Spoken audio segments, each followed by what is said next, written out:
2020, un laboratorio en Stanford.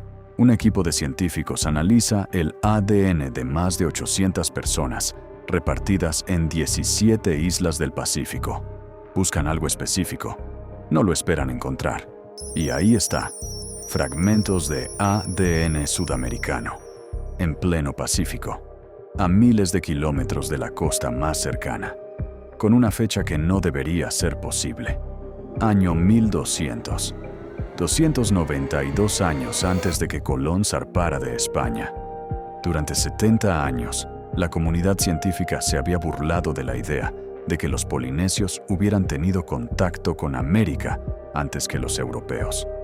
La llamaban fantasía de aventurero.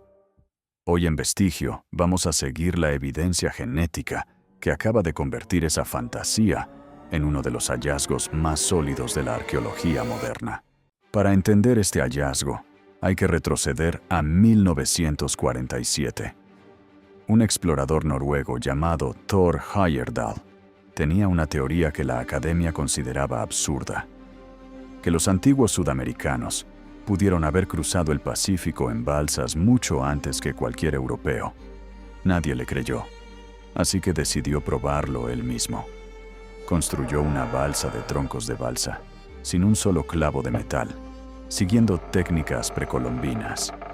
La llamó Kon-Tiki, y con un pequeño equipo, zarpó desde Perú hacia el Pacífico. 101 días después, la balsa tocó tierra en la Polinesia.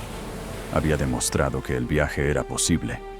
Pero posible no es lo mismo que real. Los historiadores lo aplaudieron como hazaña y descartaron su teoría como coincidencia. Sin ADN, sin fecha exacta, sin prueba directa, Heyerdahl pasó las siguientes 7 décadas siendo el explorador que tuvo razón por accidente. Nadie podía demostrar que el contacto realmente había ocurrido, hasta que la genética moderna encontró la forma de preguntarle directamente a las células. Y lo que encontraron no fue solo una posibilidad, fue una fecha exacta, escrita dentro del propio ADN de cientos de personas vivas hoy. El método se llama segmentos idénticos por descendencia. Suena complicado, no lo es tanto. Cuando dos poblaciones distintas tienen hijos en común, esos hijos heredan fragmentos de ADN exactamente iguales a los de sus dos líneas ancestrales. Esos fragmentos se van acortando con cada generación, de forma predecible, casi como un reloj biológico. Midiendo qué tan largos o cortos son esos fragmentos compartidos, los genetistas pueden calcular, con notable precisión, cuántas generaciones atrás ocurrió el cruce. El equipo de Stanford comparó el ADN de las 17 islas polinesias con el de 15 poblaciones indígenas de toda la costa del Pacífico americano, desde México hasta Chile. Y todos los métodos de datación, aplicados de forma independiente, arrojaron el mismo resultado. Pero antes de llegar a esa fecha, necesitaban resolver algo todavía más intrigante. Exactamente dónde, de todo el continente americano, se había originado ese ADN. La respuesta apuntó a un lugar inesperado, el actual territorio de Colombia y Ecuador. Entre los años 600 y 1200 de nuestra era, los pueblos de esa región, entre ellos los Zenú, construían grandes balsas capaces de navegar en mar abierto. No eran embarcaciones costeras, estaban diseñadas para el comercio de larga distancia con México y Centroamérica. El linaje genético más cercano al que hoy se encuentra en la Polinesia pertenece precisamente al pueblo Zenú. Pero el ADN no solo reveló el origen, también reveló la ruta. Las primeras islas en mostrar ascendencia sudamericana no fueron las más cercanas al continente. Fueron las Islas Marquesas, a más de 3.500 kilómetros de Sudamérica, con una fecha aproximada de 1150. Desde ahí, el linaje se expandió a las islas Palliser y Mangareva, hacia 1230.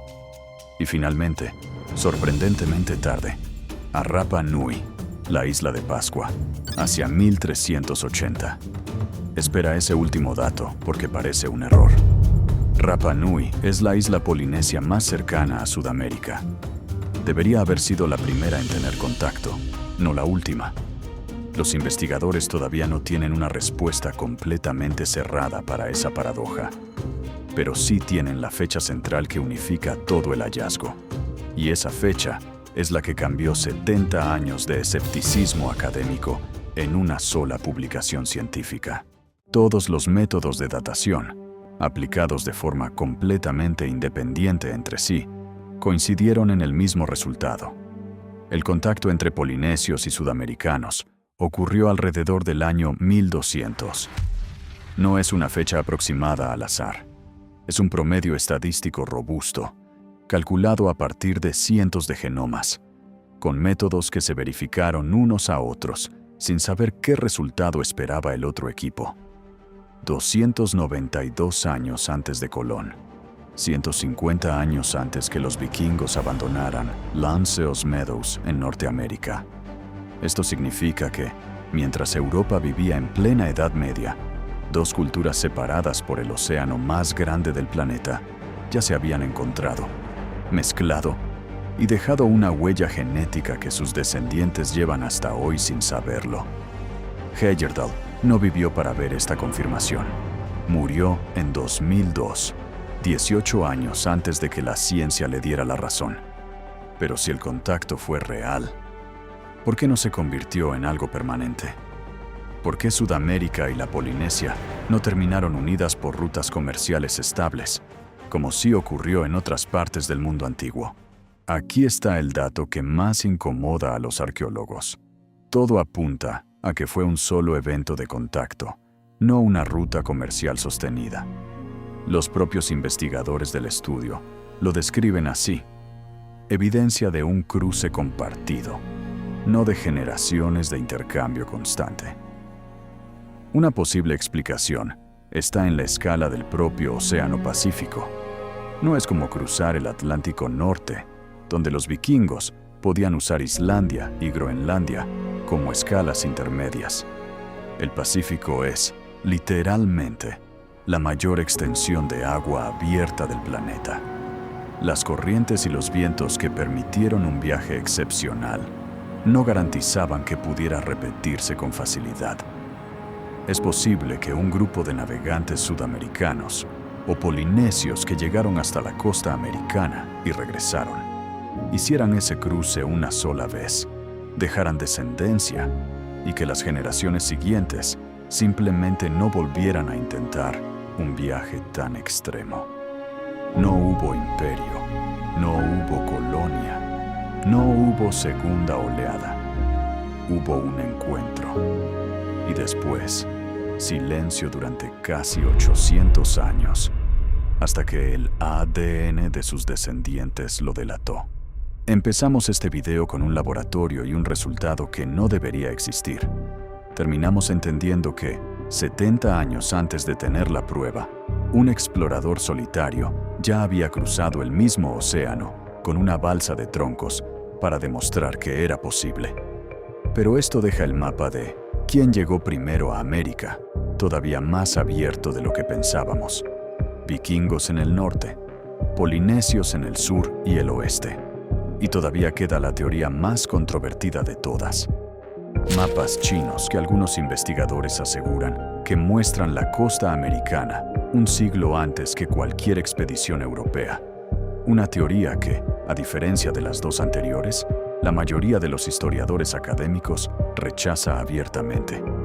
¿Es pseudohistoria disfrazada de descubrimiento o hay algo real detrás? Eso es exactamente lo que vamos a investigar, con la misma evidencia que exigimos aquí, en el próximo capítulo de Vestigio. Nos vemos en el próximo descenso.